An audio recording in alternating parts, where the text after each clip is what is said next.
Sí, yo O, recuerdo lo mismo que dijo Mauri, lo de dictar conceptos de entorno y entorno reducido. o sea que funcione, no empecé acá. No, acá no, creo que no. No, acá no. Uh, yo estaba convencido que había empezado a funcionar. Qué macana, pero bueno.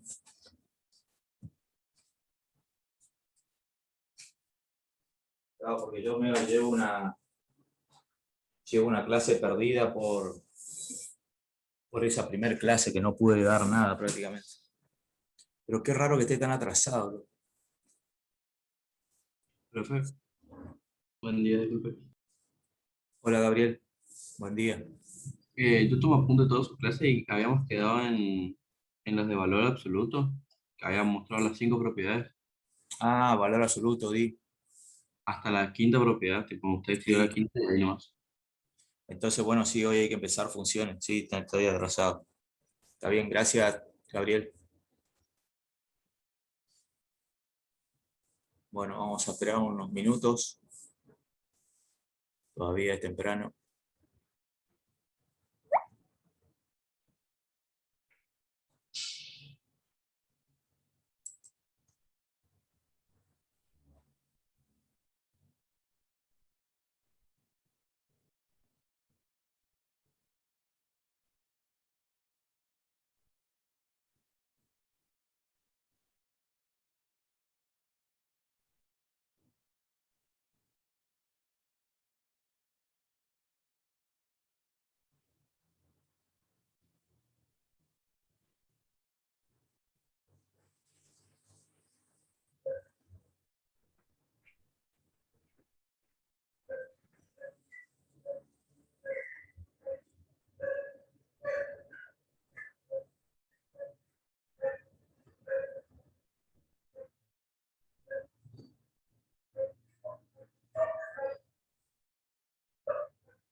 Bueno, ya, profe.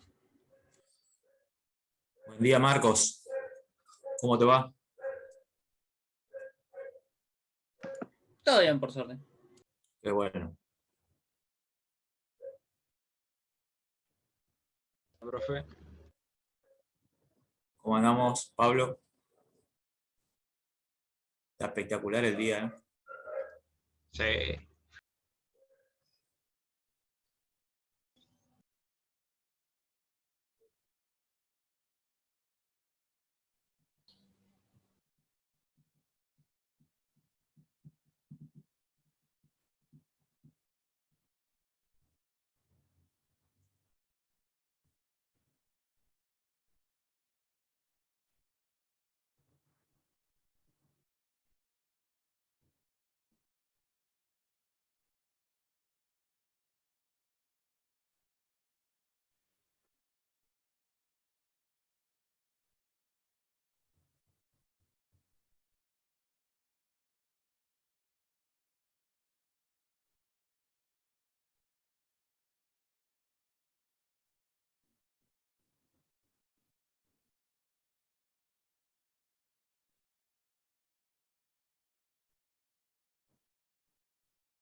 Buen día, profe.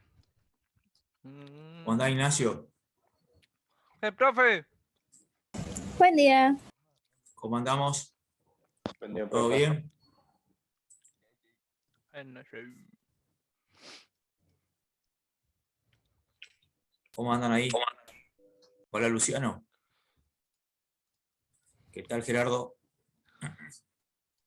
Buen día, profe. Muy buen día, Nicolás. ¿Eso estamos por ver hoy? ¿Qué cosa? Lo No, de que- bueno. sí, en realidad yo estaba entusiasmado si llegamos ahí, pero vamos a pasar por eso. Hay que llegar, hay que llegar. Hay que llegar, sí, eso Está. le di a los locos de ciencia económica ayer. Está en Easy B. Oh. Ahí te paso por WhatsApp si querés. Por-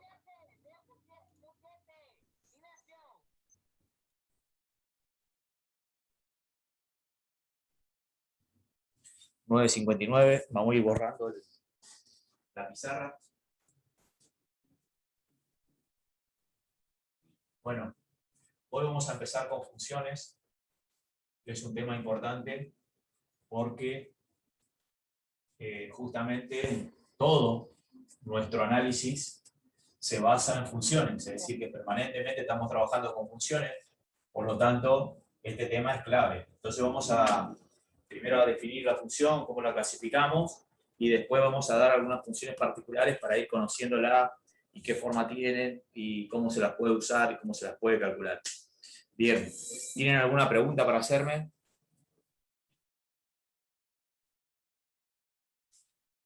Voy a poner entonces a grabar para empezar la clase. Buen día, profe. Hola Martín, ¿cómo andamos? Todo bien, por suerte, profe. ¿Y usted? Yo espectacular. Más sabiendo que le estoy dando clase a ustedes, genial. Lo único que estaba preocupado porque estoy medio atrasado. Evidentemente esa clase, la clase 1 me trabó todo y ahora yo creía que estaba ya en función y no, tenía que empezar hoy. Pero más allá de eso, así que siempre va a haber posibilidad de recuperar alguna clase para los temas. Bueno, comienzo la grabación. Hola Maximiliano.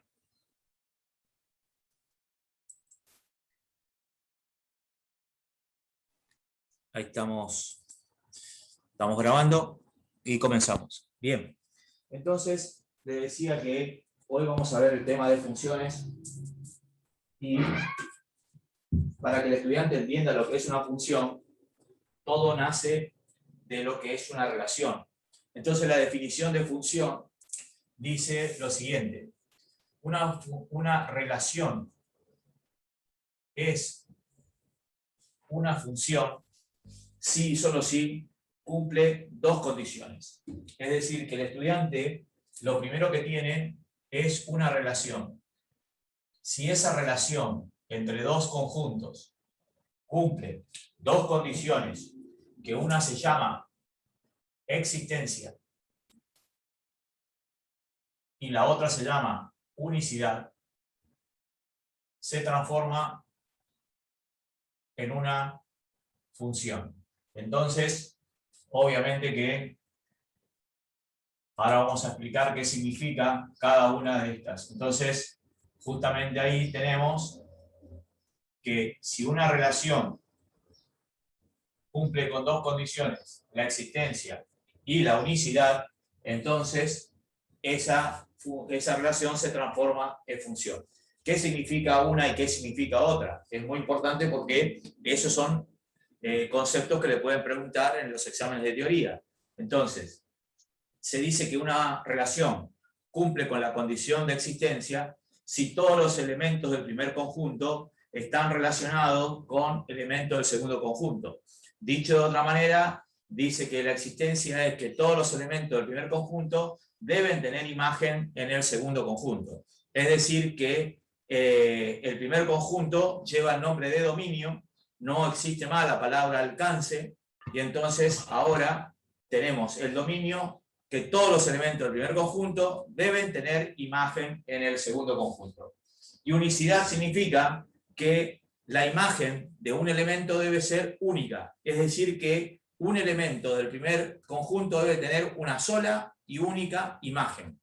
Yo puedo incluir una sola definición abarcando las dos condiciones, es decir, que yo voy a decir que una relación es función cuando cumple que cada elemento, o sea, todos los elementos del primer conjunto deben tener una sola y única imagen.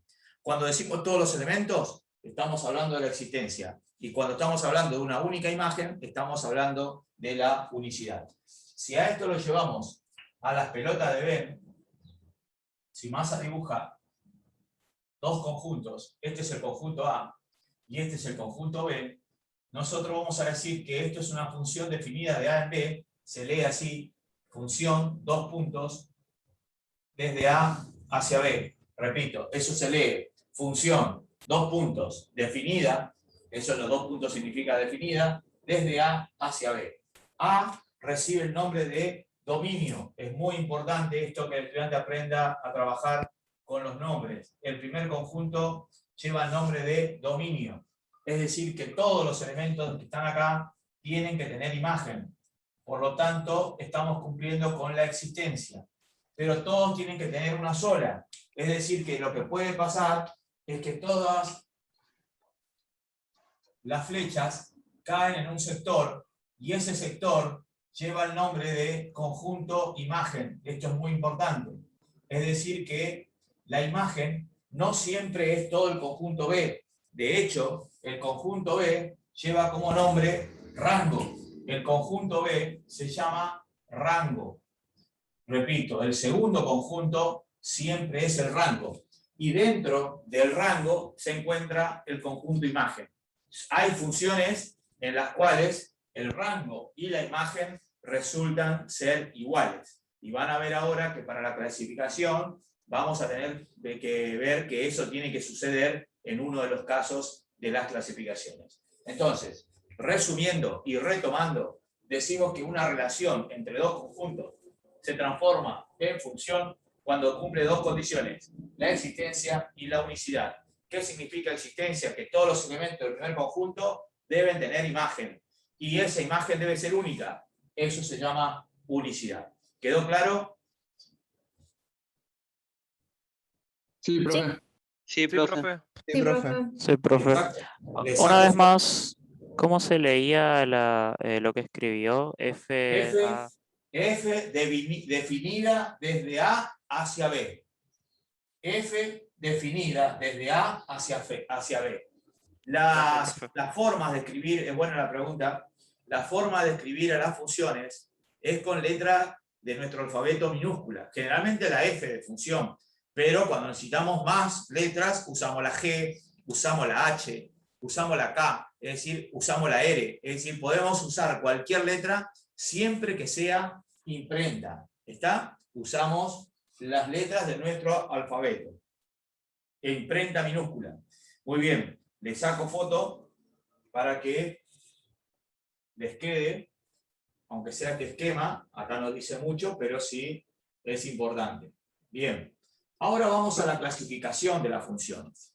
Muy bien. Entonces, voy a proceder a borrar esto y vamos a hablar de la clasificación. ¿Cómo se clasifican las funciones? Hay varias maneras de clasificar a la función, pero esta era más la que realmente empezamos por esto. Entonces ponemos como título clasificación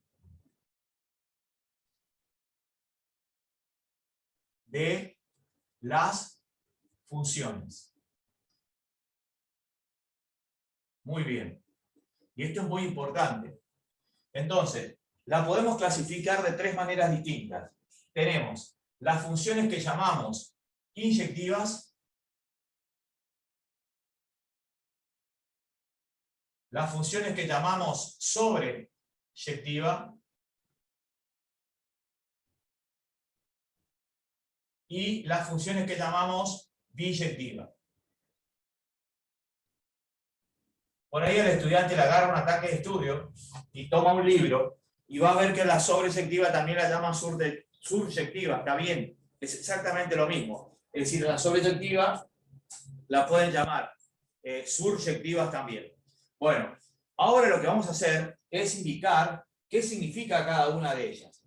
Para que sea inyectiva, se tiene que cumplir lo siguiente, que para todo par de elementos, x1 y x2, entonces x1 distinto de x2, x1 distinto de x2, entonces la imagen de x1 tiene que ser distinta a la imagen de x2. Y cuando más habla del símbolo este, que es la A al revés, es para todo, se tiene que cumplir para todos. Entonces, repito, se dice que una función es inyectiva si y solo si dos elementos distintos del primer conjunto tienen imágenes distintas en el segundo conjunto. Repito, dos elementos distintos del primer conjunto deben tener imágenes distintas en el segundo conjunto. Es decir que, si yo tengo dos elementos distintos y van ambos a la misma imagen, eso no sería inyectiva. Ya vamos a mostrar en qué caso sería. Entonces ya vamos a hacer un ejemplo, y el ejemplo mucho más claro es la de la parábola. Entonces Massa dibuja una parábola acá, vamos a dibujarla, la voy a dibujar con trazo verde. Acá tenemos nuestra famosa x al cuadrado. X al cuadrado, el estudiante va a tener que, si él traza una paralela al eje X, va a observar que dos valores distintos, x1 y x2, que x1 se supone que es negativo, y x2 que es positivo, tienen el mismo valor de y. Y eso no puede pasar. Entonces, ¿qué digo? Esta función es no inyectiva. Es no inyectiva. O sea, no cumple con la condición de inyectividad. Repito, para que cumpla la condición de inyectividad, significa que dos elementos distintos deben tener imágenes distintas. Muy bien. Vamos a pasar ahora a la sobreyectiva. ¿Qué tiene que pasar para que sea sobreyectiva? Todos, escuchen bien, todos los elementos del segundo conjunto deben ser imagen del primero. Si ustedes se acuerdan, cuando Massa dibujó las bolas de Venn, dibujó que el segundo conjunto, la imagen era más chica que la del rango. Entonces esto no puede suceder para que sea sobreyectiva. Acá tiene que suceder de que el rango tiene que ser igual a la imagen. Entonces esa es la condición que tiene que cumplir. El rango, que es el segundo conjunto, debe ser igual al conjunto imagen. Si eso no sucede, se dice que la función no es sobreyectiva. ¿Está? Y para que sea biyectiva, bi significa de dos. Significa que para que sea biyectiva, tiene que cumplir las dos condiciones anteriores. O sea, debe ser inyectiva y sobreyectiva simultáneamente. Inyectiva y sobreyectiva. Ahí tiene el estudiante las tres formas de reconocer cómo clasificar sobreyectiva.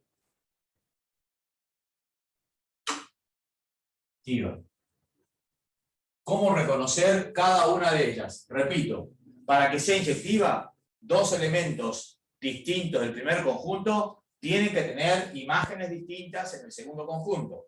La sobreyectiva me dice a mí que el segundo conjunto, todos los elementos del segundo conjunto son imagen de alguno del primero. Y la tercera condición es que tiene que ser simultáneamente cumplir las dos condiciones, es decir, ser inyectiva y ser sobreyectiva.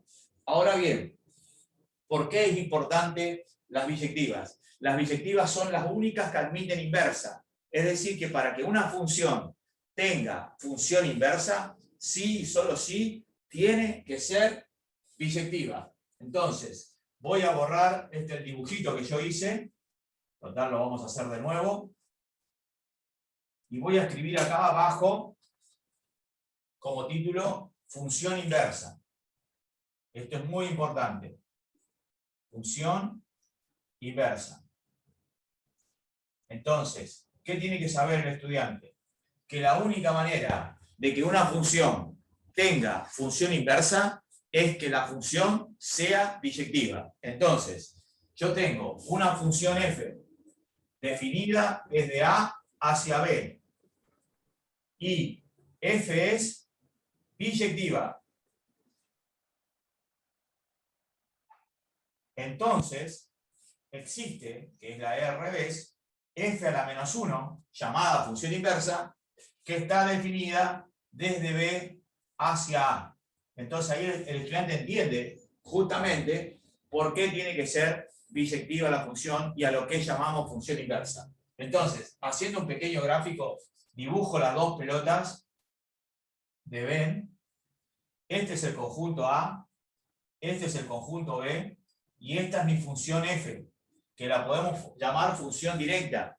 Este es el valor de x, y este es su imagen, que es f de x. Ahora bien, si esta función f resulta ser biyectiva, yo puedo ahora encontrar otra función, rara vez es la misma, pero puede suceder que sea la misma que f, que se llama f a la menos 1, que denominamos función inversa. Entonces, ahora el x va a estar acá, y del otro lado aquí vamos a tener a f a la menos 1 de x. Lo interesante de esto es que el dominio de la función f, que es a, pasa a ser la imagen de la función inversa, y eso es lo que yo quiero que ustedes entiendan. Y la imagen de la función f, que es b, pasa a ser el dominio de la función inversa. Entonces, esas cosas que Massa está diciendo ahí, las vamos a escribir acá. El dominio de f es igual a la imagen de f a la menos 1. Y la imagen de f es justamente el dominio de f a la menos 1. Es decir, se cambian los roles. La única manera que esto suceda es que nuestra función sea biyectiva. Entonces, si ustedes me preguntan a mí, y eso es lo que yo quiero que ustedes hagan el análisis siguiente, porque lo vamos a hacer acá. ¿Todas las funciones son biyectivas? No. Entonces el estudiante dice, no. Entonces ahora le hago otra pregunta. ¿Todas las funciones tienen inversa? La respuesta debería ser sí. ¿Y por qué me están diciendo si todas las funciones no son biyectivas, cómo van a tener función inversa? Lo que hay que hacer es arreglar los conjuntos, tanto del dominio como del rango, para que eso suceda. Es decir, si a ustedes le preguntan, ¿todas las funciones tienen inversa? Sí, todas las funciones tienen inversa. Lo que hay que hacer es arreglar los conjuntos, tanto del dominio como de la imagen, para que eso suceda. ¿Quedó claro? ¿Alguna pregunta hasta ahí? No, ¿le puede sacar foto? No, profe. Sí, Dijo que hay que arreglar. sí, arreglar. Ya vamos a hablar de eso. Ahora viene cómo arreglamos. En matemáticas se puede arreglar todo. ¿Puede repetir lo que dijo que había que arreglar, por favor? No lo Sí, alcancé a... Si bien todas las funciones no son biyectivas, se pueden arreglar los conjuntos para que eso suceda. Y de hecho, todas las funciones tienen función inversa. Y ahora vamos a hablar de algunas más notables. Por ejemplo, la función inversa de la exponencial es la logarítmica. La función inversa del seno se llama arcoseno, o sin a la menos 1. Fíjense que ahí está la explicación por qué nosotros le llamamos arcoseno y los yankees le llaman sin a la menos 1. Y eso les voy a borrar y les voy a contar la historia de por qué se llama así, nosotros lo llamamos en castellano de esa manera, y por qué los norteamericanos lo llaman sin a la menos 1. Entonces, hay una parte de la historia que ustedes se perdieron en matemática porque no le enseñaron absolutamente nada, y una de las partes es la trigonometría. Eso que Massa dibujó ahí es un cuarto de circunferencia trigonométrica, es decir, que el radio de esta circunferencia vale 1. Eso es una circunferencia trigonométrica. Esto es R igual a 1. Entonces, Massa va a dibujar con color colorado lo que es la función seno de alfa. Esto que Massa dibuja con colorado, ese segmento es el seno. ¿De quién? De este ángulo que está acá, que es alfa. Ahora bien, lo que está en colorado es el seno. Si yo conozco el seno y quiero conocer el ángulo, eso se conoce con el nombre de arcoseno. ¿Por qué? Porque el estudiante va a encontrar esto. Y eso es el arco. Esto que está acá es el arco seno. ¿De quién? De ese ángulo, perdón, de ese valor que teníamos acá, el valor del seno. O sea, esto vamos a llamarlo X. Entonces el loco tiene arco seno de X. ¿Quién era X? El seno del ángulo alfa. Y entonces, ¿por qué? ¿Por qué viene a colación esto? Si yo le hago esta ecuación, seno de X igual a 0,2. ¿Cómo resuelven eso? haciendo pasaje de término. ¿Y cuál es el pasaje de término? La función inversa del seno. ¿Y cómo se llama la función inversa del seno? Arco seno. Entonces el loco escribe arco seno de x igual al arco seno de 0.2. Es decir, hizo la operación inversa en ambos miembros. Estos se destruyen porque el arco seno del seno me queda x, y entonces descubre el estudiante que para calcular eso tuvo que hacer el arco seno de 0,2. Entonces el loco pone en la maquinita shift sin y 0,2. Y ahí está la explicación por qué les llamamos nosotros arco. Y la explicación de por qué los yankees le llaman sin a la menos 1, porque la función inversa la llamamos f a la menos 1. Así que tiene una explicación un poco más lógica la de los norteamericanos. Es decir, que yo quiero que ustedes entiendan que arco seno es lo mismo, es equivalente a decir sin a la menos 1. Es decir, lo que aparece en sus calculadoras. Son la misma cosa, pero escrita de dos maneras diferentes. Esto es lo que usamos nosotros en latinos, o sea, los mexicanos, toda Latinoamérica, inclusive los españoles, y también los brasileros, y los yanquis, o son los anglosajones, usan sin a la menos 1. Por eso cuando ustedes tengan un libro que están estudiando, que está hecho en Norteamérica, por ejemplo, pero traducido al español por los mexicanos, va a aparecer sin a la menos 1, porque ellos hicieron la traducción exacta de lo que los norteamericanos escribieron. Que no está mal, ustedes pueden poner también sin a la menos 1, pero lo correcto sería, en nuestro idioma, arco seno. ¿Quedó claro eso? Sí, profe. Bien. No hace falta sacarle foto a eso, ¿no? Sáquele por las dudas. Bueno, pero yo quería ir más allá de esto.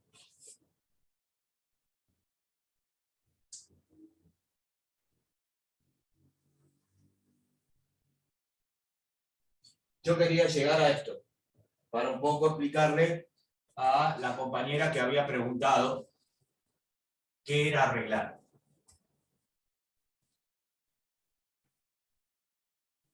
Bueno, Massa va a empezar con un ejercicio muy sencillo.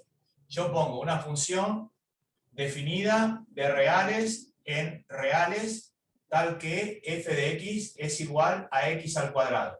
Todas las funciones al principio se la van a escribir así. Es decir, leo eso, ¿cómo se lee?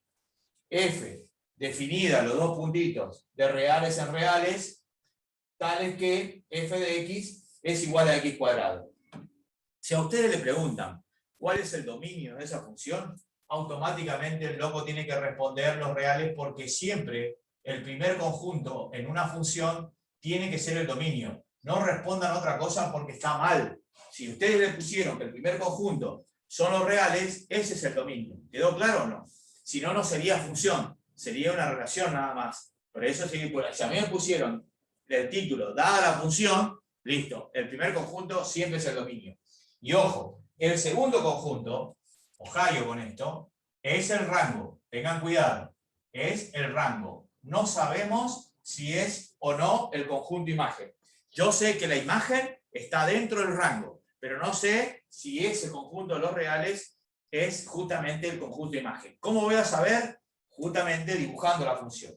Entonces, voy a dibujar un sistema de ejes, y para dibujar una función, el loco del chiquitito tiene que saber que para representar cualquier función, él le tiene que dar valores a x, calcularlo en la fórmula y encontrar el valor de y. Lo que vulgarmente ustedes hacían como la tabla.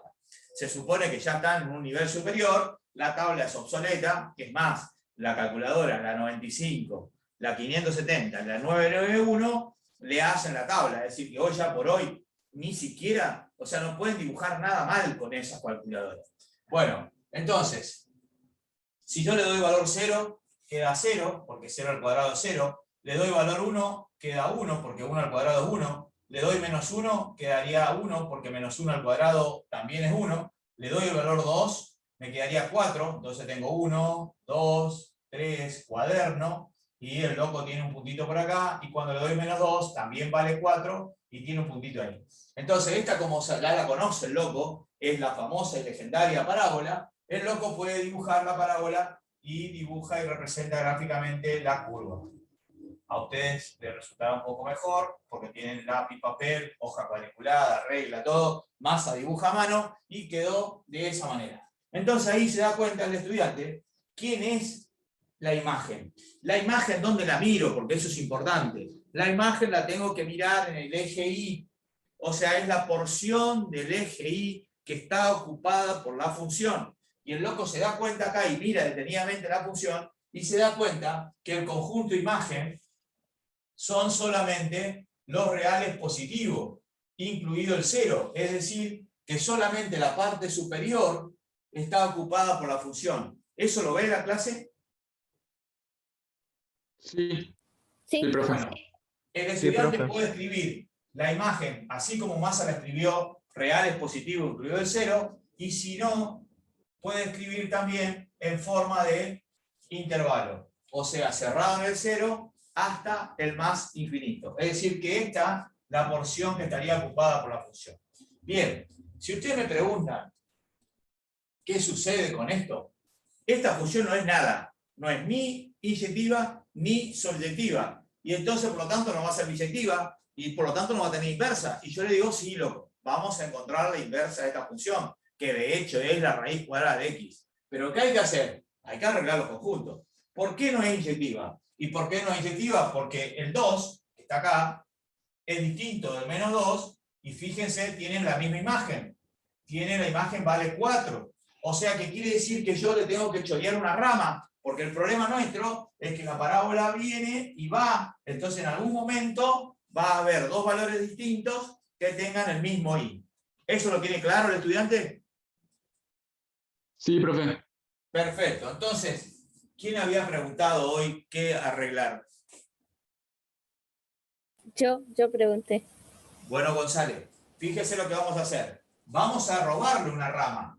Pero para robarle una rama, Massa le roba esta rama, la rama negativa, voy a tener que modificar ¿qué cosa? Mi dominio. Mi dominio, que antes eran los reales, ahora voy a hacer una división de la pizarra acá, el dominio van a ser ahora los reales positivos, incluido el 0. O si querés, escribirlo como 0 hasta más infinito. Es decir que justamente ahora mi dominio, si yo me dice que mi dominio son los reales de 0 positivo, no le puedo dar valores negativos a la tabla. Le tengo que dar valores de 0 para adelante. Y ahí quedó perfectamente inyectiva. O sea que logramos con esto de que nuestra función sea inyectiva. Entonces pongo acá, logramos que sea inyectiva. ¿Por qué? Porque cada elemento distinto tiene una imagen distinta. ¿Y saben cómo Massa se da cuenta en el dibujo? Trazando líneas paralelas al eje X y corta una sola vez la curva. Si yo trazo líneas paralelas al eje X y corto una sola vez, quiere decir que cada X distinto tiene una Y distinta. ¿Quedó claro, González? Sí, sí. Perfecto. ¿Y el resto de la clase? Sí, profe. Profe. Sí, profe. Mire que somos 99, o sea, somos casi 100. Bien, entonces, ahora vamos a ver qué sucede con la sobreyectividad. ¿Qué tenía que pasar para que una función sea sobreyectiva? ¿El rango debería ser igual a la imagen? El rango sería igual a la imagen. ¿Qué rango tiene mi función f? ¿Reales? Los reales, muy bien. La original tenía los reales. ¿Y cuál es la imagen? Positivos. Los reales positivos incluido el 0. No son iguales, ¿no es cierto? ¿Cómo? ¿Son iguales o no? Sí, son iguales, profe. No, no son ¿Cómo van a iguales. ser iguales? Si uno son los reales y los otros son los reales positivos incluido el 0. Me faltan todos los negativos. Me sobran en realidad todos los negativos. Entonces el loco tiene que cambiar el conjunto, que ahora él va a tener que usar un rango que coincida con la imagen para que sea sobreyectiva. O sea que el rango ahora van a ser los reales positivos incluido el 0. Entonces el loco ahora escribe la función nueva como le quedó y pone, ahora yo tengo una función f definida de reales positivos incluido el 0 a los reales positivos incluido el 0, tal que f de x es igual a x al cuadrado. O sea que el loco no cambió la fórmula, lo que cambió fue los conjuntos. Comparen esto con lo que empezamos. Y esto que está acá, que Massa puso ahí, eso es biyectiva. O sea que ahora el loco logró de que esto que era sobreyectivo acá,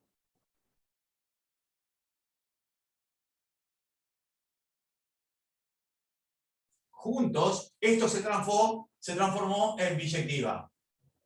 Y si se transformó en biyectiva, tiene inversa. ¿Y cuál sería la inversa? Y la escribo acá abajo con azul y escribo f a la menos 1 estará definida de reales positivos incluido el 0 a los reales positivos incluido el 0. Es decir, ahora al revés, este va primero y este va segundo, pero es el mismo en este caso. Tal que, y acá cambia sustancialmente, es la raíz cuadrada de x.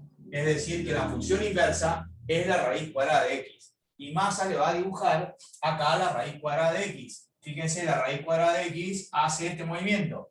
Esta es la raíz cuadrada de x y esta es la x al cuadrado. Y lo notable de esto, y lo que yo quiero que aprendan de chiquito, las gráficas, escúchenlo a Massa, las gráficas de las funciones y de su inversa son siempre simétricas a la bisectriz del primero y tercer cuadrante. Es decir, si Massa traza la bisectriz del primero y tercer cuadrante, ¿qué es la bisectriz? Primero, porque hay locos que no tienen ni idea de lo que es la bisectriz. ¿Qué es bisectriz? Creo que estamos todos en la misma y no sabemos. ¿No era una recta que tenía igual grado? 45 y 45. No, no. Eso es esa bisectriz, pero ¿qué es en geometría la definición de bisectriz? ¿La Ni mitad? idea. Una recta que divide dos ángulos en la mitad. Exactamente. Bien, Estefano. Repito la definición bien, o sea, Estefano lo dijo con sus palabras, está espectacular, pero yo le voy a dar la definición matemática o geométrica. Dice, la bisectriz es toda semirrecta que divide a un ángulo en dos partes iguales. Y fíjense, y vuelvo a lo mismo, a lo mejor resulta ser pesado, pero es una pavada dibujar la bisectriz de un ángulo. Entonces, ¿qué le cuesta a los maestros enseñarles qué es la bisectriz y cómo se traza la bisectriz de un ángulo? Entonces, vamos a recapitular esto y tenemos esta función con la que nosotros habíamos empezado, no era nada, no era ni inyectiva ni sobreyectiva. ¿Por qué? Porque iba de reales en reales. Entonces no cumplía con la condición de inyectividad, ni tampoco cumplía con la condición de sobreyectividad. ¿Qué hicimos nosotros? Nos dimos cuenta cuál era el problema de que por qué no cumplía, y fuimos, que se llama, restringiendo el dominio y restringiendo el rango. ¿A cuándo lo restringimos? Fuimos hasta que eran los reales positivos incluido el 0, a los reales positivos incluido el 0.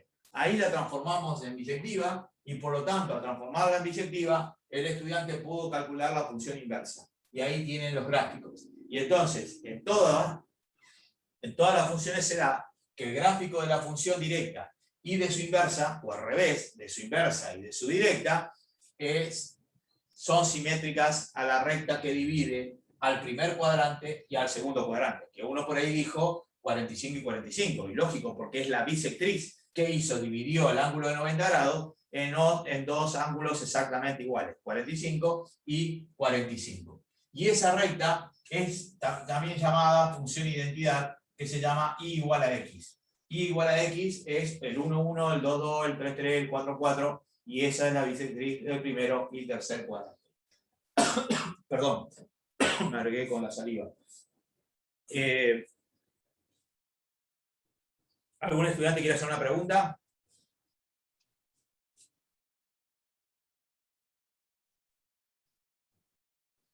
Profe, ¿Están ahí o se desmayaron? ¿Cómo cargaría usted en la calculadora la función x cuadrado para saber la tabla? En la FX 570 Plus. Contame de nuevo, loco, no entiendo.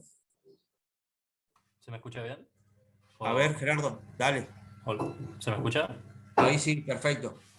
Quería saber cómo hacen la FX 570 Plus para cargar la función x cuadrado.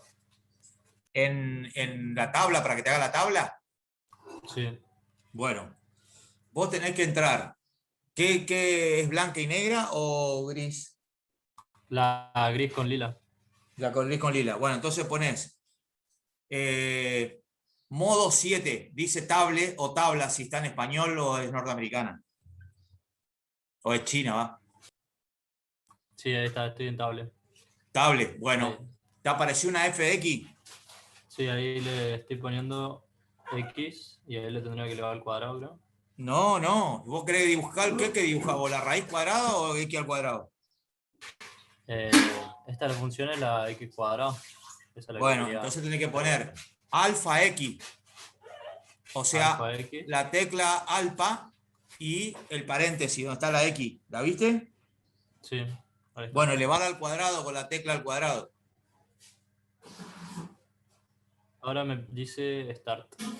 Claro, start significa dónde querés que empiece la tabla.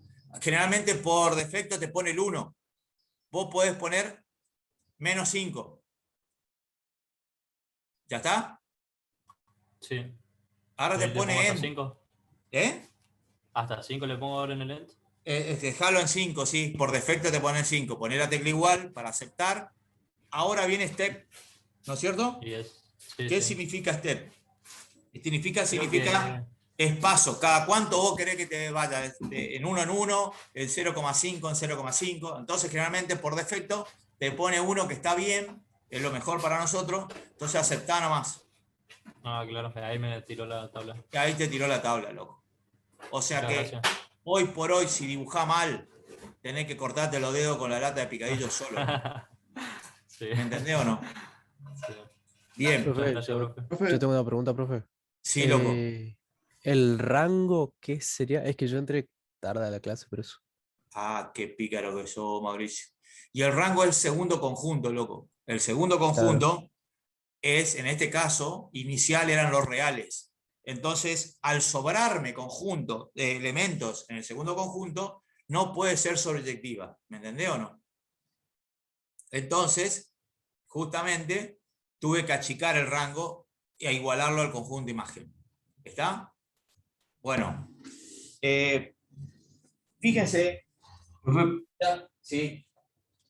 vio que cuando usted hace cuando traza la recta ahí que divide a las dadas funciones, dice y igual a x. ¿Qué significa eso? ¿Eh? ¿Vio que ahí dice y igual a x? Y esa es la fórmula de esta función, de la que está con verde. Y igual a x, se llama función identidad, es muy importante esa función. La vamos a usar muchísimo. Función identidad. Se llama así, función identidad, porque y adopta el mismo valor que le diste a x. 1, 1, 2, 2, 3, 3, 4, 4, pi, qué sé yo. Raíz cuadrada de 300 y raíz cuadrada de 300. ¿Me entendés o no? ¿No? Profe, Sí. entonces la primera función que dibujó, esa de para f, r, el conjunto de reales de r, Sí. f, x, esa primera función no era ni inyectiva, ni sobreyectiva, ni biyectiva. Exacto. Pero, ¿y seguía siendo una función a pesar de no ser Por ninguna de las supuesto, tres? ¿sí? Ah, Por supuesto. Una cosa es función y otra cosa es su clasificación. Porque cuando vos, ¿qué dice el título? Clasificación de funciones. Se supone que vos ya tenés una función. Lo que hacés es clasificarla. ¿Me entendés o no? Lo que pasa que ahí en la clasificación, para vos calcular la función inversa, necesitas que sea biyectiva. Por eso empezás a trabajar con los conjuntos y arreglarlos para que eso suceda. ¿Está? Es buena la pregunta porque es una confusión de los estudiantes. Creen de que porque no hay ni inyectiva ni selectiva, no hay ni mierda, no hay función. No. Si el título dice clasificación de las funciones, es porque vos estás clasificando una función. O sea, ya está, es función. Lo que vos la estás clasificando. Puede suceder que no sea nada, como en el caso de la parábola, pero después la arreglamos y resultó ser todo. Porque todas las funciones se pueden hacer biyectivas. Porque todas las funciones tienen inversas. ¿Está? claro. Gracias, profe. Bueno, fíjense, esto es una pavada, porque en realidad lo que voy a hacer es una pavada, Algunos locos dirán que es una pérdida de tiempo. Pero miren, porque este es mi ángulo omega. Yo quiero calcular la mitad del ángulo ese. Entonces, ¿qué hago? Se pincha el compás acá, porque necesito solamente un compás y regla nada más. Pincho el compás acá, hago una marquita acá, y con la misma abertura hago la marquita acá. Ahora, el mismo compás lo pincho acá, y con una abertura que sea mayor a la mitad, hago un arco. Y pincho con esa misma abertura el arco acá, y hago otro arco. Donde se cortan lo uno con esto, lo unís con eso, ¿Y la bisectriz? y es la bisectriz, loco. Decime al tipo que está enseñando en la secundaria, en la primaria, ¿qué le cuesta enseñarle esto al pibe? ¿Me entendés o no? Y lo tenés enloquecido el pibe. Porque vos le decís, bueno, loco, vamos a dibujar la bisectriz de un ángulo de 120 grados, de 40 grados. Entonces el loco, no solamente que usa el transportador, sabe cuánto vale 40 grados, cuánto vale 60, después mide y ve que le queda 30 y 30, y eso para el loco, en esa época, en séptimo grado, sexto grado, dalo donde vos quieras, en primer año, donde vos se te ocurra, dalo, pero dalo. Y entonces el loco dice, ah, mirá vos, qué bueno, bro. ¿Me entendés o no? Entonces, ¿por qué tenemos que llegar a la universidad? Un loco no sabe lo que es una bisectriz, es deprimente, ¿me entendés? O sea, no es culpa de ustedes, insisto, cuando yo hablo así, deprimente, no estoy diciendo ni que ustedes son unos infradotados, ni que ustedes son unos malos tipos, ni son unos vagos. Ustedes son rehenes y perversos de un sistema horrible, ¿me entendés? De que los profesores no quieren laburar, no laburan, porque esto es una pavada. Mirá cuánto me llevó a mí. 2 minutos, loco. 2 minutos. Y entonces, en el aula, que vos tenés un montón de pibes, ¿entendés? Que decía, hace grupo de última, decir, bueno, agrúpense a 3 acá, hacen vos el de 30, vos el de 60 y vos el de 120. Era así, ¿me entendés o no? Es una pavada, pero bueno, no quieren laburar. Lamentablemente eso es así, y yo recibo el producto de ello, ¿me entendés? Y ustedes, pobres, lo sufren y me sufren a mí. Porque dice, este es un hijo de mil putas, ¿me entendés o no? Fíjate todo lo que nos dice, y en definitiva terminan diciendo, y encima tiene razón, ¿me entendés o no? Entonces, como yo, un alumno, fíjate, vamos a suponer de que vos me entendiste a mí y me decís, te digo, che, ¿y cómo son las gráficas de la función y de su inversa? Y vos, como estudiaste todo de memoria, me decís, la gráfica de la función y de su inversa son siempre simétricas a la bisectriz del primer y tercer cuadrante. Y yo te aplaudo, muy bien, loco. Y te pregunto, ¿y qué es la bisectriz? Y vos me quedás mirando, diciendo, ¿qué me está preguntando? ¿Me entendés o no? Eso no estaba dentro del libreto.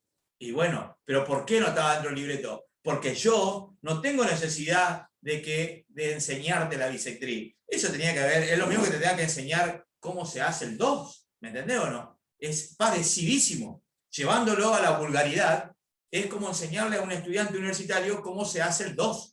Y eso no puedo, ¿me entendés o no? Ahí es donde las cosas por ahí a mí me superan un poco. ¿Está? Pero no se molesten conmigo. O sea, ni yo tampoco me enojo con ustedes, al contrario. Yo trato de dimensionar dónde estamos parados y por qué es el fracaso del estudiante en los primeros años de la facultad. Porque obviamente él no tiene a quién preguntarle. Recién yo entraba y preguntaba a un loco, era del Dorado, por ejemplo, que el Dorado es una ciudad importante, pero ¿cuántos locos están en alguna ciudad donde no tienen a quién preguntarle nada de nada? Porque si el tipo que te enseñó no te enseñó, ¿a quién le vamos a preguntar? A Montoto, ¿me entendés o no? Bueno, seguimos. Ahora vamos, una vez que el estudiante entendió lo que es la función, la pudo clasificar, vamos a ir viendo algunas funciones particulares. La primera función que vamos a ver, que el estudiante va a trabajar permanentemente, es la función lineal, que en geometría analítica se llama la recta. con la única diferencia es que ustedes en geometría analítica, cuando den álgebra y geometría analítica, que es la segunda parte de la materia, la van a ver a la recta más profunda que la vemos acá. Nosotros acá la vemos solamente desde el punto de vista funcional. Entonces, desde el punto de vista funcional, mi función dice función definida de reales en reales, tal que f de x es igual a mx más b. Fíjense, para que el estudiante se familiarice, la función lineal es eso, mx más b. Su gráfica es una recta. Es recontra biyectiva de reales en reales, es decir, que no tiene problema y se puede calcular tranquilamente la función inversa. Ahora, entonces vamos a escribir acá que el dominio de la lineal son todos los reales y la imagen también son todos los reales. Es decir, que no tiene ningún tipo de problemas nuestra función para que tenga función inversa. Siempre cuando indicamos el dominio, indicamos la imagen, es justamente para que nuestra función sea inversible, es decir, tenga función inversa. Muy bien, pero ¿qué vamos a rescatar de acá? Acá, primero, el estudiante tiene que saber que se llama función lineal porque la x está elevada a la primera potencia. Por eso recibe el nombre de función lineal. Y hay dos elementos importantes que tenemos que rescatar de acá. Uno es m y otro es el valor de b. Cada uno de ellos tiene un nombre y una explicación muy importante. Y desde chiquito necesito que aprendan qué es m. M se llama pendiente.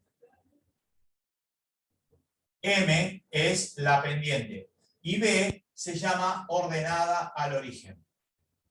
Ordenada al origen. Presten atención lo que Massa le va a contar. La pendiente es sumamente importante y lleva como nombre también coeficiente angular. ¿Por qué? Porque la pendiente, y eso es importante que lo escriban ahí, es la tangente trigonométrica del ángulo que forma la recta con el semieje positivo de las X. Repito, la pendiente de una recta es la tangente trigonométrica del ángulo que forma la recta con el semieje positivo de las X. ¿Qué quiere decir esto? Entonces Massa va a hacer dos pequeños dibujos de dos rectas. Este es el eje X, este es el eje Y, este es el eje X, este es el eje Y. Y Massa va a dibujar dos rectas. Una va a dibujar con un ángulo agudo y la otra la va a dibujar con un ángulo obtuso. Entonces el estudiante tiene que saber del ángulo que estamos hablando, siempre es el que da al lado positivo de las X. Siempre es el ángulo alfa, es el que da al lado positivo de las X.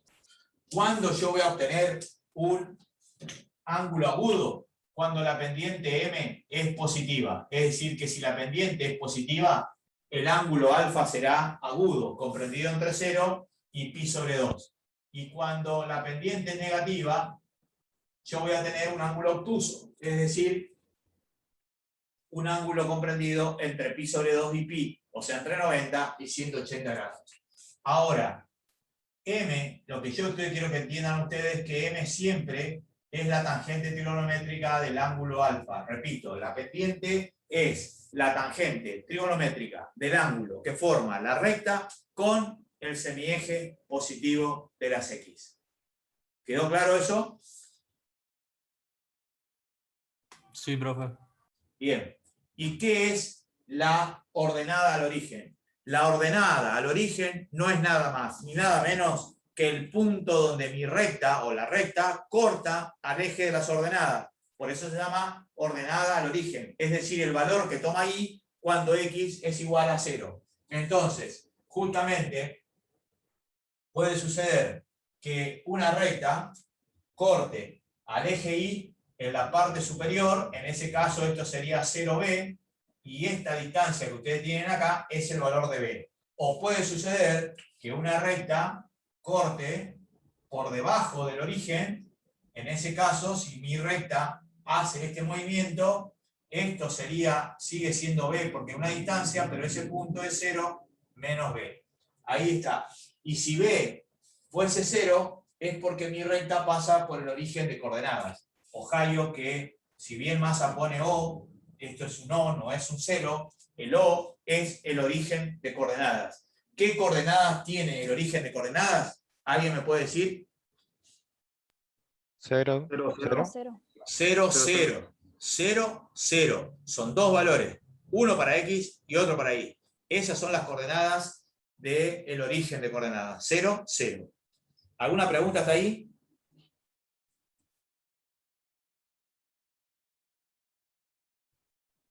No, profe. Bien. Profe. Entonces, ¿alguien me puede decir qué es la pendiente de una recta? ¿Qué representa? Y representa cuántos valores crecen en X y cuántos valores crecen en Y. No, pero yo quiero la definición, loco. Ah, la tangente trigonométrica del ángulo que forma con la recta con el semieje del positivo de las X. Muy bien, loco. Perfecto. Bueno, eso quiero que lo aprendan muy bien. Uy, me estoy olvidando de la foto, perdón.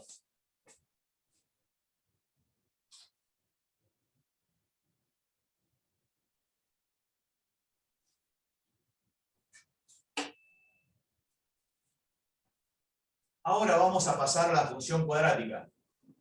La función cuadrática, cuya gráfica es la parábola, o sea, ya es una curva, cuando la X ya tiene un exponente, deja de ser lineal para transformarse en una curva. Entonces, la función cuadrática, más a poner el título acá, función cuadrática,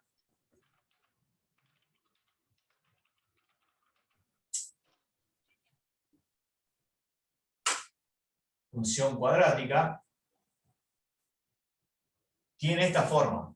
F definida de reales en reales, tal que f de x es igual a x al cuadrado más b por x más c, donde es necesario que a sea distinto de 0, porque si no, no sería cuadrática. Fíjense que tiene tres términos. Esa es la que se denomina polinómica, es decir, es una función polinómica porque es muy parecida a un polinomio. Entonces tenemos, el primer término se llama término cuadrático, el segundo término se llama término lineal, y el tercer término, que sería C, que no tiene parte literal, se llama término independiente. Quiere decir que el estudiante, cuando le dicen el término independiente, tiene que buscar el término que no tiene parte literal, es decir, aquel coeficiente que no tiene parte literal se denomina término independiente. Repito, término cuadrático, término lineal y término independiente. Los valores de B y de C pueden no estar, es decir, pueden valer 0. Los coeficientes son ceros, es decir, no es que a X vale 0, sino que B es 0, ¿Alguien más se C cortó? es 0. ¿Sí, González? Hola. ¿Sí? ¿Puedes repetir, por favor? Se me cortó justo la imagen. ¿Qué te tengo que repetir, González? Todo, profe, No. porque su conexión se trabó un poquito. O sea, la parte donde explica A, B y C, que son ¿Mi cuadráticas lineales. conexión? Sí, se cortó un segundo. Pará, cachito, voy a pasar a cable, porque puede ser eso. A mí se me cortó el mío, porque por lo menos a mí me decía que mi conexión era inestable. Está bien. Sí, a mí también me pareció. No, el mío también. Gigaret, me parece. No, Sí, se cayó Zoom. Para todos. yo tengo claro. Bueno, ¿estamos? ¿Se ve bien ahí? Sí, profe, se ve bien. Sí, profe, se ve bien. ¿Y me escuchan? Bien. Entonces les decía que la función cuadrática tiene tres términos. Esos términos, cada uno tiene un nombre. El que tiene la x al cuadrado se llama término cuadrático, el que tiene la x se llama término lineal, y el que no tiene parte literal se llama término independiente. Los que pueden no estar son B y C, o sea que B y C pueden llegar a ser 0. El que nunca puede ser 0 es el valor de A. Muy bien.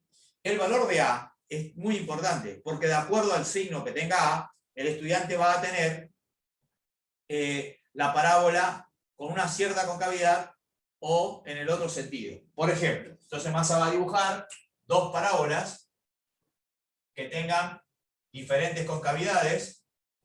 Entonces, para que ustedes vean lo que sucede.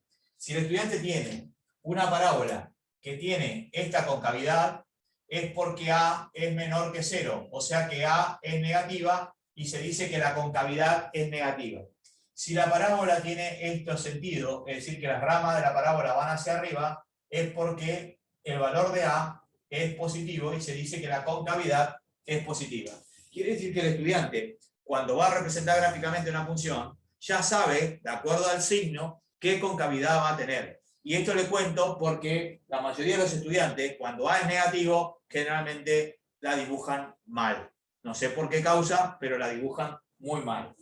Bien, otra cosa que tiene que saber el estudiante es que, como toda función polinómica, hay un teorema muy importante en álgebra que dice que todo polinomio tiene tantas raíces como indica su grado. Entonces ahora le pregunto a la clase si alguno de los estudiantes, que no son recursantes obviamente, me puede responder qué es la raíz de una función. En el momento que la parábola toca el eje de la X. O sea que son los ceros. La respuesta correcta en matemática, si a ustedes le preguntan qué es la raíz de una función, son los ceros de la función.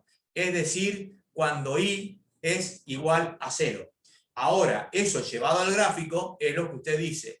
En el gráfico representa los puntos donde la curva corta al eje de las X. Repito, la definición correcta de raíz de una función son los ceros de la función, es decir, los valores de X donde i es igual a 0.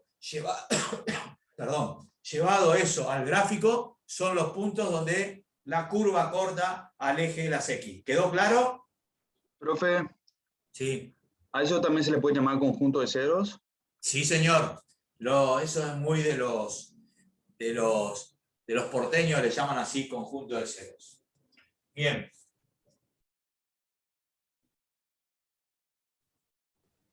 Massa va a dibujar tres situaciones. ¿Por qué? Porque la curva esta puede cortar 2 veces al eje X, puede cortar una sola vez al eje X o directamente no cortarlo.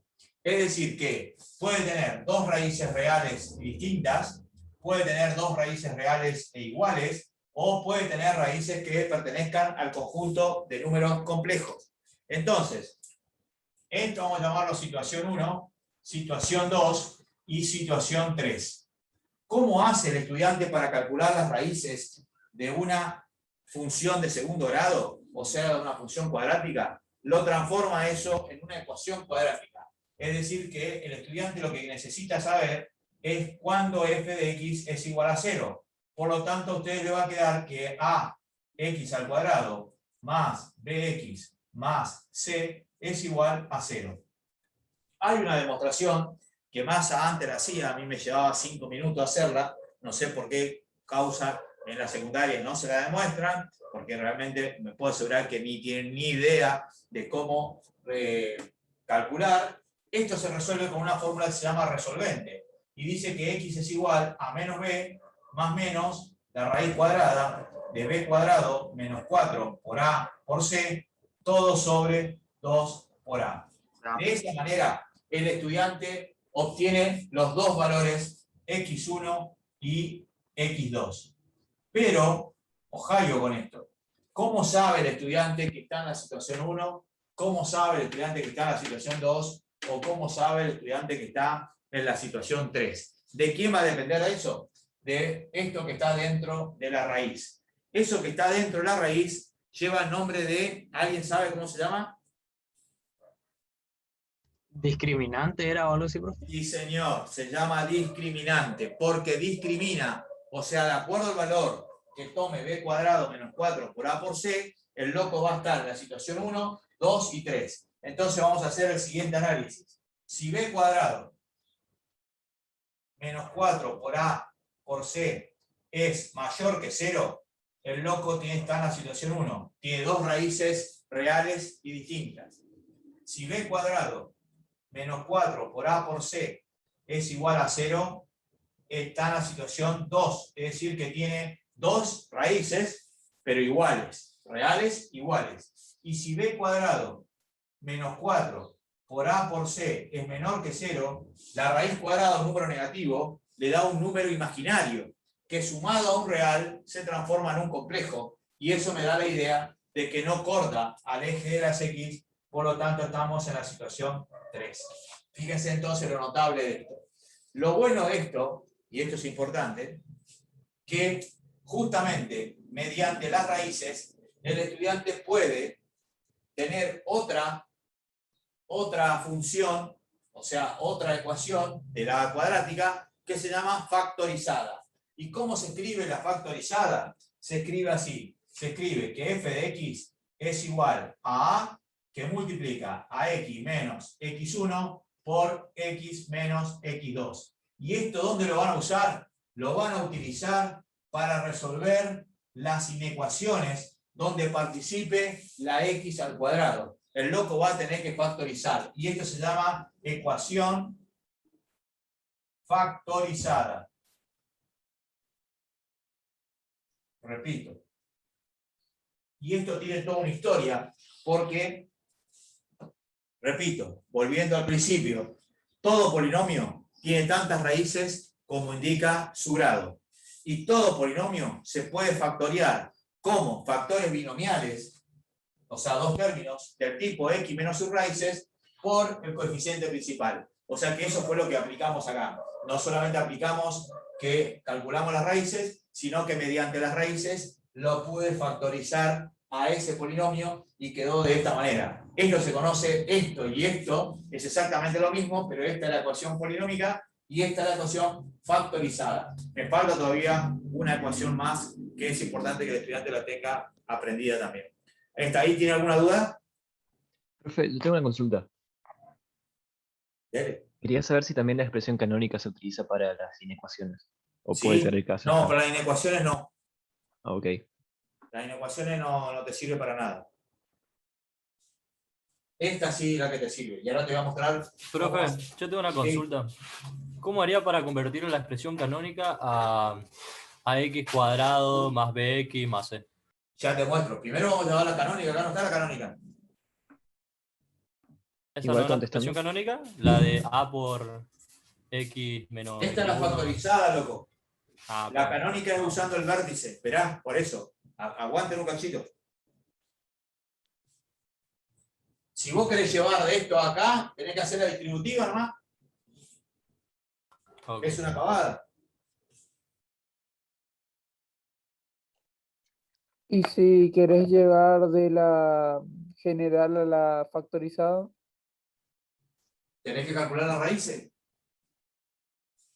pero vi que se podía hacer con un artificio, yo nunca entendí ese tipo de artificio sin Tampoco soy calcular dueño. ese. Yo no soy fanático del artificio porque eso son cosas particulares. Entonces vos lo que tenés que hacer es tenés la polinómica, calcular las raíces y escribir la factorizada. Olvídate de otra cosa.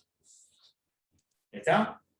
Vos lo que tenés que hacer de acá hasta diciembre, hasta que apruebe la materia, hacerle caso a Massa. Mientras vos le hagas caso a Massa, vos vas a ir fenómeno en análisis. ¿Me entendés o no? No le hagas caso ni a tu papá, ni a tu mamá, a nadie. Vos tenés que hacerle caso a Massa en matemáticas. ¿Está? ¿Porro? Saque la foto, profe. Por Ya favor. saqué y mandé. Ah, gracias. Creo que mandé. Sí, mandé. Bueno. Pero vamos a seguir. No voy a borrar la función. Porque ahora vamos a hablar del vértice. El vértice es muy importante en la parábola. ¿Por qué? Porque el vértice es el máximo o es el mínimo, dependiendo de cómo esté nuestra parábola. Fíjense, Massa va a dibujar dos parábolas que tengan concavidades distintas, y ahí se va a dar cuenta el estudiante de lo que le estoy hablando. Si el loco tiene una curva que hace este movimiento, tiene un máximo, y si hace una curva que tiene este movimiento, tiene un mínimo. Pero justamente el máximo se encuentra en lo que nosotros denominamos el vértice. O sea que esto que ustedes tienen acá es el y del vértice. Y esto que tienen acá es el x del vértice. Lo mismo pasa acá. Acá tenemos el x del vértice y acá tenemos el y del vértice. Este sería un máximo y acá el loco tiene un mínimo. Entonces fíjense lo importante que es conocer el vértice de nuestra parábola.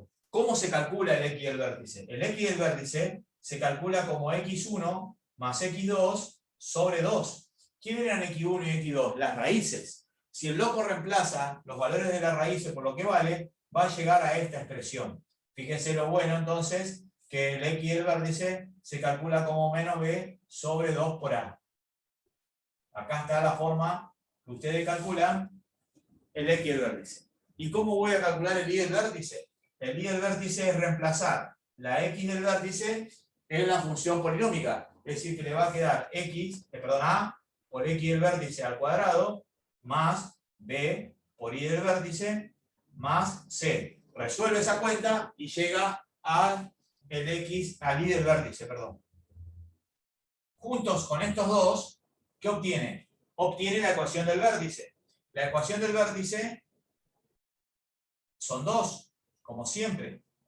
Las coordenadas del vértice son x del vértice e y del vértice. ¿Para qué le sirve? Para escribir la ecuación canónica. La ecuación canónica dice así: f de x es igual a que multiplica a x menos x del vértice al cuadrado más el y del vértice. Fíjense lo fácil que es, pero para eso tenemos que conocer las coordenadas del vértice. ¿Qué ecuación escribió más ahí? Esa ecuación es la que nosotros nominamos ecuación canónica. Le pregunto, Massa. Sí. Entonces, para hallar la expresión IB, o sea, IX, tengo que averiguar primero la X, ¿no? El X del vértice, exacto. El X del vértice. Sí. Bien. Después yo no entiendo por qué en la suma de XB se le suma B por X y con... No entiendo. Pero ¿por qué se le suma B por I? Es lo que estoy preguntando. ¿O por qué eso? ¿Acá? No. En la ecuación de I. En la ecuación de I del vértice. ¿Acá? La IB. Y que loco, Claro, vos para hallar un I. Escuchá, ¿Mauricio habla? No, Gonzalo es. Gonzalo. Escuchá, Gonzalo, vos para hallar el I de una función, tenés que reemplazar la X por un valor. ¿Me entendés o no? Si yo quiero hallar el I del vértice, tengo que reemplazar el valor del X del vértice en mi función original. Por eso te queda así A por X del vértice al cuadrado más B por Y del vértice. Perdón, tenés razón. Ahora entiendo lo que me dice. Me equivoqué acá. Es X del vértice. Gracias, Gonzalo. X del vértice. Perfecto. Gracias. ¿Alguna otra pregunta? ¿Alguna cuestión? Menos b 2 por a es x y ahí no llego a ver. Sobre 2A. Sobre 2a. Sí. ¿Y al lado qué es? X ¿Acá? es igual a X la del derecha, a la vértice. derecha. X del No, vértice. más a la derecha, más a la derecha. Llevando ¿Acá? eso, al lado de la flecha. X1 Sí. entonces, y esto es X del vértice, igual a menos sobre 2A. Ahí está, gracias. Ahí te saqué la foto, Estefano. Ok. ¿Está El loco? el X del vértice era el eje de simetría también, ¿no? Sí, pero acá no nos interesa eso. Bueno, ¿sabés para qué te interesa? Para cambiar el dominio para que sea tenga inversa. Está bueno eso. Para eso te sirve. Pero el X del vértice, el eje de simetría no. O sea que para yo, lo que hablábamos hoy, yo para que sea biyectiva esto, tengo que robar una rama. Entonces tengo que robar siempre la rama que está a la derecha. Por lo tanto, el X del vértice juega un papel importante. Perdón, a la izquierda. Entonces, mi dominio va a ser del X del vértice hasta el infinito. ¿Está? Sí, profe, vamos. Bueno. Voy a hablar rápido de la función cúbica. Pero muy rápido. Porque más de lo mismo, función cúbica.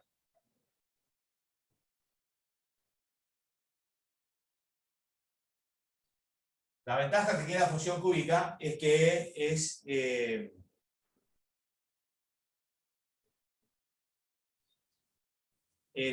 dominio y la imagen son todos los reales. O sea que yo tengo una función así, f definida de reales en reales, tal que f de x es igual a x al cubo más b, x al cuadrado más c, x más d. Entonces ahí tenemos 4 términos cuando está completa. O sea que a otra vez tiene que ser distinto de 0 porque si no, no sería cúbica. Bueno, ¿cuántas raíces va a tener la cúbica? La cúbica va a tener 3 raíces. Ahora, esas 3 raíces pueden ser las 3 reales o una real y las otras 2 complejas. Porque cuando el estudiante dibuja una cúbica, le puede dar 2 situaciones distintas. Puede ser que mi curva sea así. Miren, ahí tienen x1, x2, x3. Ese es el caso que tenga 3 raíces reales y distintas. O puede ser así. Y ahí tiene una sola real y las otras 2 son complejas. Entonces fíjense qué sucede con la cúbica. O sea, tiene que estar atento el estudiante que puede tener una sola real y las otras 2 complejas. Las que tienen la 570, la 95, la 570 y la 991, vieja, pues tienen la posibilidad de calcular las raíces hasta el tercer grado. O sea que los que tienen la 570 y 991 tienen que hacer modo 5, 4. Modo 5, 4, y ahí accede al cálculo de las raíces de tercer grado. Y los que tienen las 95 es modo 3, 4 también. No me acuerdo bien, pero es más o menos así. ¿Está? Y los que tienen la 991, moderna, la blanca y negra, le permite calcular hasta de cuarto grado. Pero ahí tienen que seleccionar, porque le pregunta, ¿es polinómica o simultánea? Polinómica.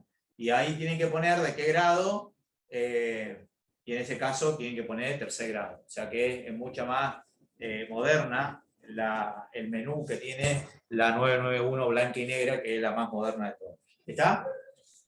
Bien. Es importante que no tiren el manual.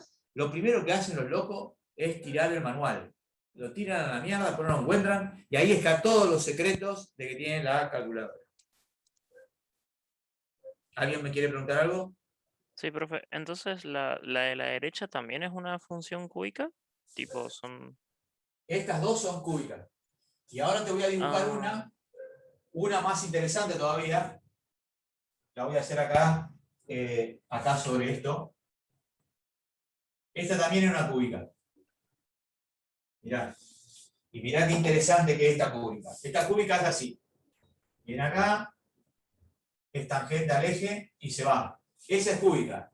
¿Y qué fórmula tiene? Esta fórmula es x menos a, todo elevado al cubo. ¿Y quién es a? Este valor que ustedes tienen ahí. Ese es el valor de a. ¿Cuántas raíces tiene? 3. ¿Cuánto valen? A. O sea que es 3 veces raíz el valor de a. O sea, tiene 3 raíces iguales y reales, porque es tangente al eje x. Cuando es tangente al eje x, tiene más de una raíz, seguro. Es la misma que se repite 2, 3 o 4 veces. O 5 veces o lo que fuese. El grado que tenga la función. ¿Está? Las 3 son cúbicas, pero estas son las tradicionales. Esta es la que está completa, porque cuando está completa, la cúbica hace cualquier cosa. Siempre hace este rulo cuando está completa, igual que este. ¿Está? Sí, gracias, profe. Profe, Bien. pero ahí, por ejemplo, en la cúbica no tendrá máximo ni mínimo, ¿verdad? Porque Sí, siempre va para el infinito. sí, acá está el máximo y acá está el mínimo. Acá está el máximo y acá está el mínimo. Lo que pasa es que ya vamos a ver eso, falta mucho para eso. Hay 2 tipos de máximos y de mínimos. Está el máximo absoluto y el máximo relativo, o local. Y el mínimo absoluto y el mínimo local. La parábola sí tiene absoluto. Eso estoy de acuerdo con vos. Es decir, que el máximo de la parábola es absoluto, no hay otro. Y el mínimo de la parábola es absoluto, no hay otro. Pero en este tipo de situaciones, dentro de un entorno, dentro de un rango, ahí hay un máximo. Por eso se llama máximo local o máximo relativo. Ya vamos a ver la diferencia de eso. Pero tiene máximo y mínimo. Claro. A mí la de la derecha, la del medio me confunde porque tipo yo siempre creía que una función cúbica es tipo lo mismo que una cuadrática, solo que toca el eje de la X una vez más. Y ahí como que solo está tocando la X una vez. ¿Sí? Y hay una vez más, las otras dos son complejas. Claro. Y profe, el de Por la eso, derecha, ¿saben qué? Por eso yo necesito que ustedes aprendan a investigar, o sea, no se queden con lo que tienen en la guía. Entonces, ¿cómo hago para investigar?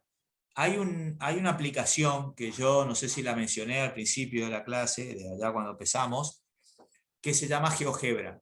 Y el GeoGebra lo pueden bajar en la PC, en la notebook, en la tableta o en el celular. En el celular lleva como nombre graficadora, o sea, le aparece GeoGebra graficadora o graficadora GeoGebra. ¿Y para qué sirve? Yo le doy el valor de la función y directamente ustedes van a ver que va a empezar a dibujar. O sea, a medida que le voy agregando cosas, ya dibuja. Y entonces ustedes le van cambiando los parámetros. Y entonces ahí van viendo lo que sucede con la función, cómo se transforma. Por eso lo buenísimo de eso, que antes no podíamos hacer ni a palo, es justamente vos le ponés una cúbica completa y después le va cambiando los parámetros. Le sacás positivo, le ponés negativo, a ver qué pasa con la curva. Y ahí el loco investiga. Es decir, pierdan un tiempo en la investigación. Aquel obviamente que le gusta. Si al loco no le gusta matemática, y estamos muertos. Estamos muertos para un ingeniero, estamos muertos. Sí, loco. ¿Alguien me quiere decir algo? sí, el de la derecha, los puntos máximo y mínimo, ahí están. ¿Cómo están? El de la derecha, el X menos A cubo. ¿Acá? No, el de la derecha. Este Oh, no para tiene acá. máximo y mínimo. Este no tiene. Eso era. No tiene máximo y mínimo. O sea, no siempre tiene. ¿Entendés o no? Pero, y de hecho, ustedes van a aprender a calcularlo. Todo es un proceso matemático para calcular el máximo y el mínimo de una función. Y no todas las funciones tienen máximo y no todas las funciones tienen mínimo. Es decir, la respuesta tienen que responder ustedes, no tiene ni máximo ni mínimo. Pero sí tiene lo que se llama un punto de inflexión, porque la función pasa de convexa a cóncava. Entonces, ese punto recibe el nombre de punto de inflexión. ¿Está? Eso. Bueno, pero eso lo vamos a ver más adelante, no se preocupen ahora. ¿Alguna otra cosa? Bueno, vamos a ver para terminar la clase la función exponencial y logarítmica, que es lo que estaba justamente en la pizarra cuando comenzamos la clase.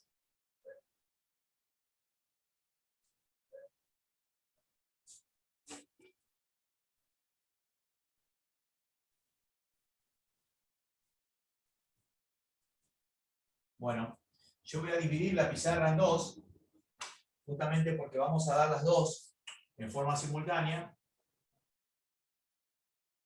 Y acá voy a poner función exponencial.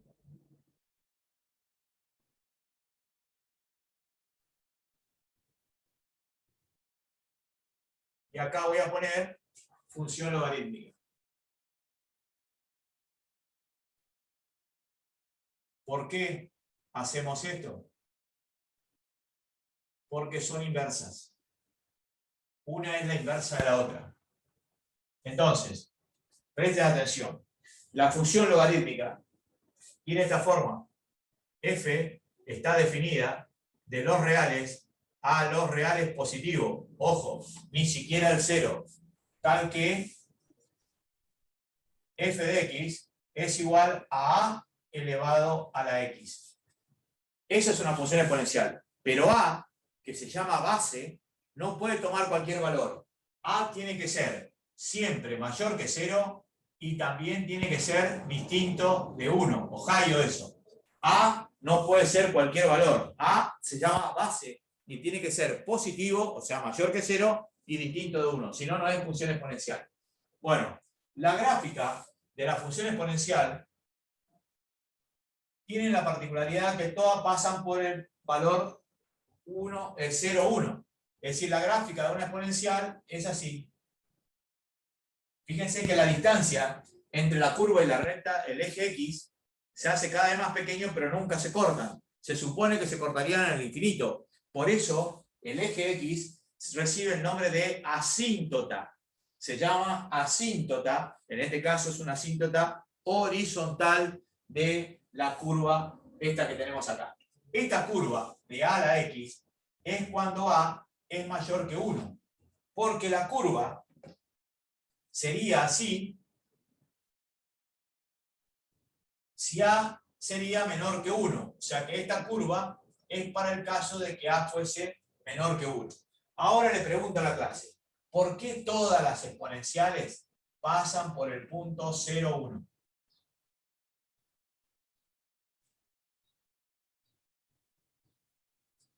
¿Quién me responde? ¿Por la pendiente, profe? No. Porque 0 elevado, cualquier número elevado a 0 da 1. Bien, Franco, sos un genio. Todo número elevado a la 0 siempre es igual a 1, aunque sea una letra, o sea que no hay problema. Todo número elevado a la 0 vale 1. Muy bien, Franco. Perfecto. Entonces fíjense que el dominio son todos los reales, le podemos dar cualquier valor a X, pero la imagen son solamente los reales positivos. Eso es para que tenga inversa. Entonces ahora, fíjense el estudiante, ¿qué dominio va a tener la logarítmica si es la inversa de la exponencial? No, los negativos. R R negativo. No. Reales negativos. No. Va a tener el dominio de la logarítmica, va a ser la imagen de la exponencial. ¿Los R positivos? Y claro, los reales positivos. ¿Hacia dónde? Hacia los reales. Tal que f de x, y fíjense cómo se llama, logaritmo en base a de x. Y a tiene que cumplir las mismas características que aquello. A tiene que ser positivo y distinto de 1, si no, no se puede calcular el logaritmo. Prueben ustedes de calcular con su calculadora logaritmo de menos 2 y va a explotar la máquina, porque no existe el logaritmo de lo negativo, ni del 0 tampoco. Entonces le da un mensaje de error matemático. Y fíjense, la gráfica son muy parecidas, porque obviamente son inversas, todas pasan por el punto 1, 0, porque el logaritmo en cualquier base del 1 es 0, y miren, esta es la gráfica de cuando A es mayor que 1. Y esta es la gráfica que Massa dibuja acá, cuando A es menor que 1. Y el loco enseguida se da cuenta que son a esta función, la hago girar así, y estamos en la inversa. ¿Por qué? Justamente porque son funciones inversas. ¿Quién es este punto? El 1, 0. Este punto que está acá es el 1, 0. Todos los logaritmos pasan por el 1, 0. De hecho, pongan logaritmo en base 10 de 1, le da 0. Pongan logaritmo natural de 1, le da 0. Entonces, lo único que falta acá es prolijar un poquito. Esto es X, esto sí, algunos profesores son exigentes con eso. X, Y, pero yo en mi caso no, porque para mí es una pérdida de tiempo. Ya se supone de chiquito que el eje horizontal es el X y el eje vertical el eje Y. Fíjense, ahí terminé la clase, cómo estaba la pizarra, cómo la había dejado el día anterior. Volvemos a la misma pizarra. Volvemos a la misma pizarra. ¿Viste? Hubiese sacado la foto al principio y ya me ahorraba todo eso. González, ¿dónde usted? De acá, de Resistencia. De Resistencia. ¿Dónde estudió? En la Comercio, la que se llama Belgrano, creo. No, Manuel Obligado. ¿Por qué? ¿Sabe dónde estudió usted? Es que sí, sé el nombre, pero generalmente le conocemos como la Comercio nomás. Pero la que está por San Martín. Exacto, esa, en Naturales. Por eso ni sabe dónde vive usted. Yo también.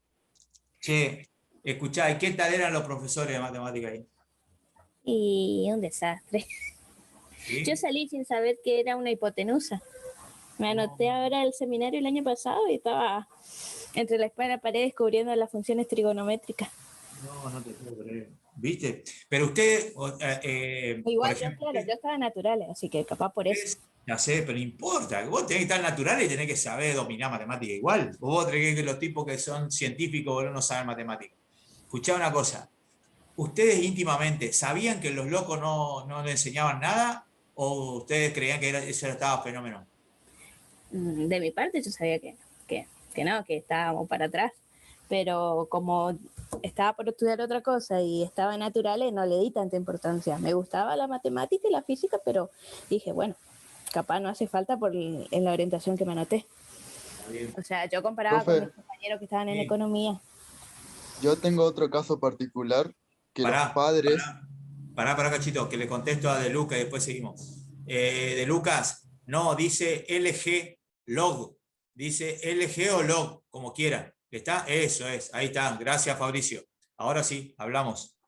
Bueno, que los padres de los alumnos se quejaban que los profesores de matemática le enseñaban mucho.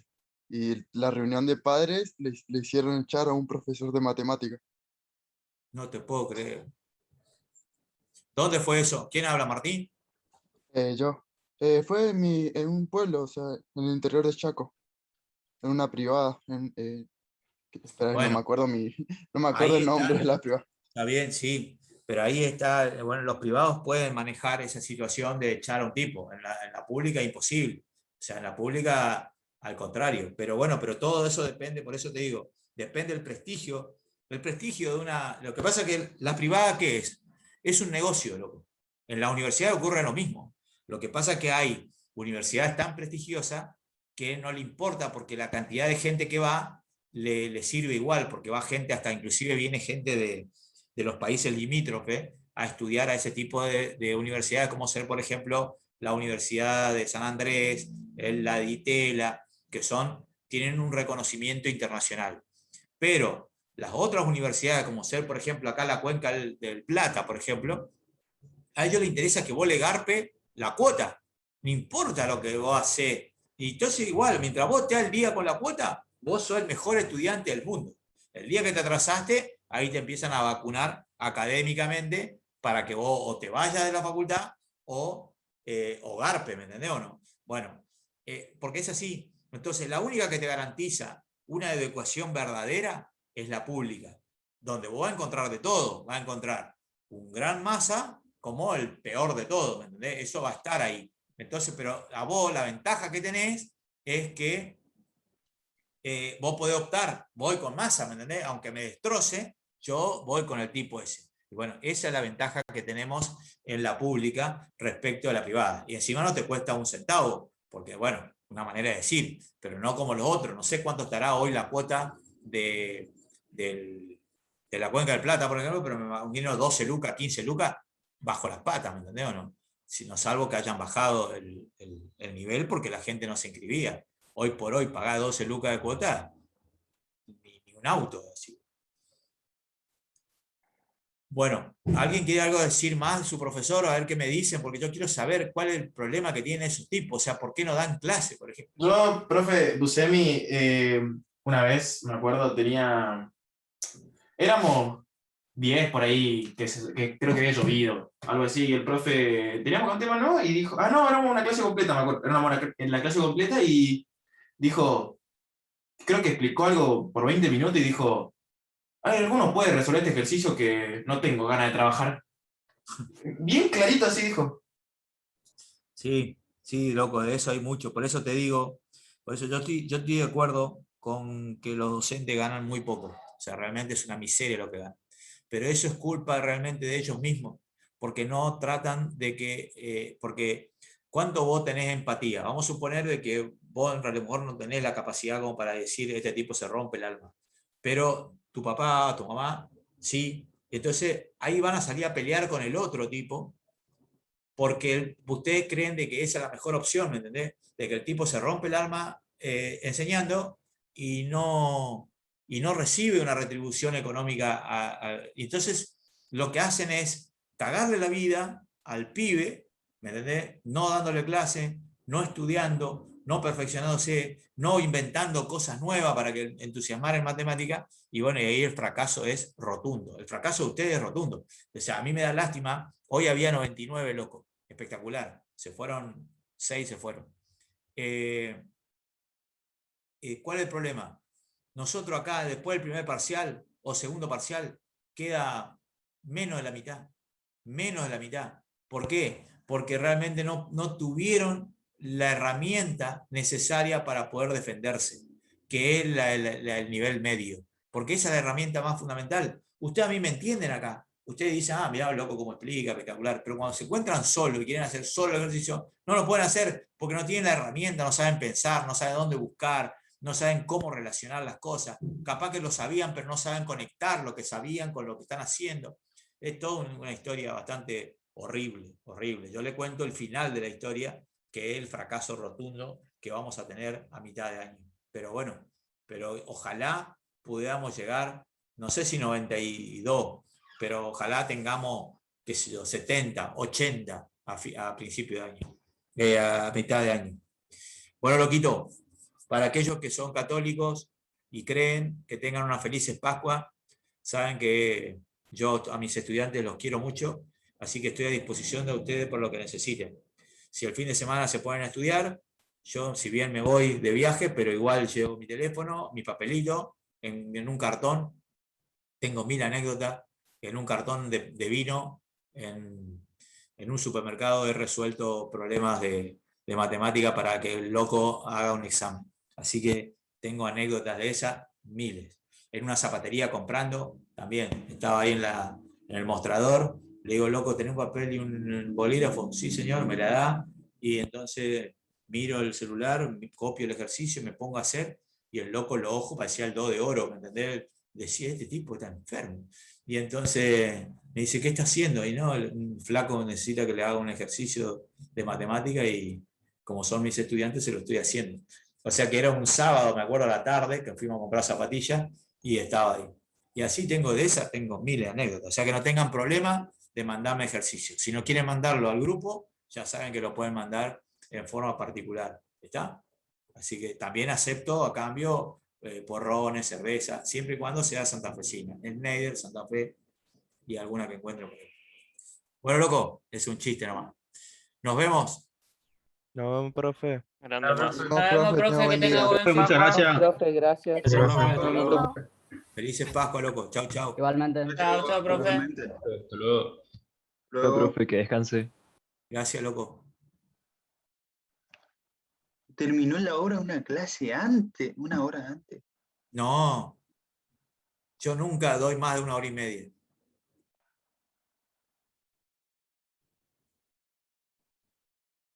Ah, perdón, yo pensé que estaba silenciado por eso y quería hablar No con importa, no importa, Gonzalo, está bien lo que decís, pero yo doy más de 1 hora y media, no me aguantan ustedes, ni yo aguanto más. Sí, lo digo por eso, me extraña por eso, porque los miércoles solemos tener hasta las 2:30, por eso. No, yo no, nunca, nunca en los 30 y pico años, 1 hora y media nomás de clase. Con eso no alcanzo y no sobra. Está, disculpe, feliz Semana Santa. Chao, loquito, que pase bien. Igualmente.